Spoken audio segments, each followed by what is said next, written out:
Hey creatives, what's up? It's your girl Jamila and welcome back to my laboratory. So this is day 5 of our Christmas craft series and we're going to sublimate these super cute ladies boy shorts. I'll have everything I use listed in the description box below. And if you like this video, you learned something new, make sure you give the girl a thumbs up, share it with your friends, make sure that bell notification's on so you don't miss any of my upcoming craft tutorials. Hey creative. Okay, so the first thing we're going to do is go ahead and start off in canva.com, hit create a design, and whatever size paper you're using are the dimensions you'll enter. I'm using 13 by 19 size paper, but I want it to be landscape, so my dimensions are going to be 19 by 13.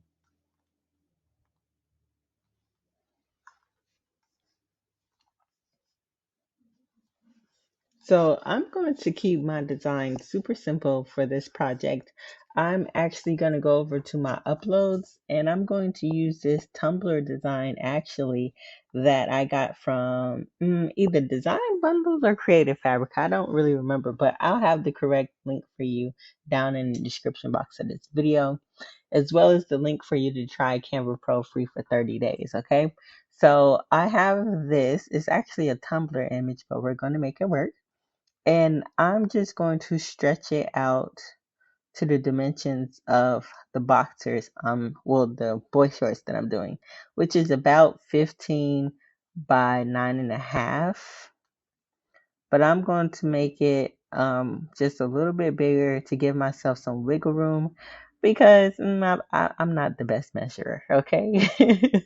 So I'm going to do about 15.5 by 10, right? Because I'd rather have too much than not enough. Well, maybe 10.5. Okay, yeah, that works. So just go ahead and flip the design because we have to mirror. Well, I guess we didn't really need to mirror this, but that's okay. That's okay. So this is the front. Now you can just do the front if you want to, but we're going to sublimate both sides today. So this is the front of the underwear. We're just going to go ahead and duplicate this page. And I want everything except this belt. So I'm just going to crop that. Then I'm going to go ahead and duplicate this little section right here. Crop that part right there. Line this up.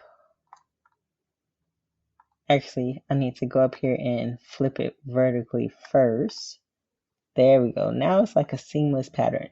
So I'm just going to go ahead and do that same process a couple more times. I just duplicated that little section and I need to flip it vertically again. And I'm just going to do this, let me see, one more time just to make sure that it's long enough. Make sure everything is lined up. Yep, everything is lined up. And if you ever like designing something and you only need to like, okay, so I can move it with my mouse just fine, right? But sometimes you just need to move it like just a little centimeter. And you know, sometimes your mouse don't cooperate. You can always use the keys on your keyboard.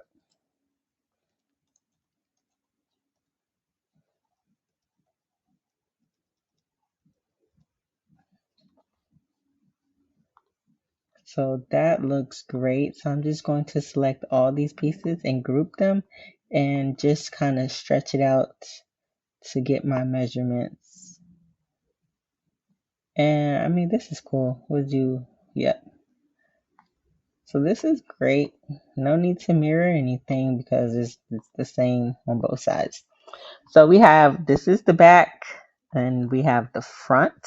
Now we just go up here to share, hit download, and you'll save this as a PNG to your computer. And then you go ahead and print it out from there with your sublimation printer, of course. So according to our Silky Sock press guides, we're going to warm up our press to 400 degrees and press between 50 and 60 seconds. While everything prints and our press warms up, we're going to go ahead and lint roll these really well, front and back. And then we're going to go ahead and pre-press it. I just like to pre-press it. I really love how Silky Sock stuff is like already pretty flat, like with the seams and everything. So, but I just like to, like pre-press it just to make it a little bit smoother and straighter and try and get any of the wrinkles out. Now, I don't want the red part of the design on the elastic band, so I'm just going to cover the elastic band with some heat tape. So I guess that's a little tip and trick for you guys. Whenever you don't want something sublimated on, you could just cover it with heat tape. So I'm just going to go ahead and smooth out the boxers onto the design. Trying to get it as smooth as possible, wrinkle free, and then we're just going to heat tape it super, super well. Now I did these for Christmas, but I also have a tutorial sublimating the men's boxers and like putting my face on them for like Valentine's Day, which was super popular. So I'll leave that, I'll leave a little card for you guys if you want to check out that video as well. That was a super popular item and it did really well. So, I mean, you can really design these however you want, okay? So once it's taped really well, we'll go ahead and carefully flip it over, cover it with some butcher paper, and press it for about 60 seconds. And of course, everything I use will be linked in the description box below. And so my heat press is like 15 by 15. And although the shorts like really fit, I'm still going to press it in 2 seconds just to make sure that everything is pressed, okay? And to do that, I slid everything over. I didn't slide the underwear over. The paper I had at the bottom of my press, I took that and I slid it over. And that just helps reduce the chance of any shifting or ghosting of your project, to just slide everything over versus just sliding the underwear over, okay? And so then I'll just go ahead and press that second part for 60 seconds again. And I just want to thank you for watching this video and hanging out with me so far. If you're enjoying this video, you've learned something new, please give the video a thumbs up, share it with your friends, hit that bell notification if you don't have it on, because we have many more Christmas craft tutorials coming to you. So once we're done with our press, of course, we're just going to go ahead and carefully peel everything away because it is pretty hot. And look how good that looks, y'all. This is so freaking cute. Like, this is really adorable. So I'm just going to go ahead and repeat this process for the back of the underwear as well. I mean, you could stop here if you want to, but I just did kind of like a full front and back design. And you see where I removed the heat tape, none of the red touched the elastic band. Don't forget to check the description box of the video so you can go ahead and grab all your supplies needed for this tutorial. And as always, thanks for watching. Don't forget to like, share, and subscribe. And until next time, I'll see you later.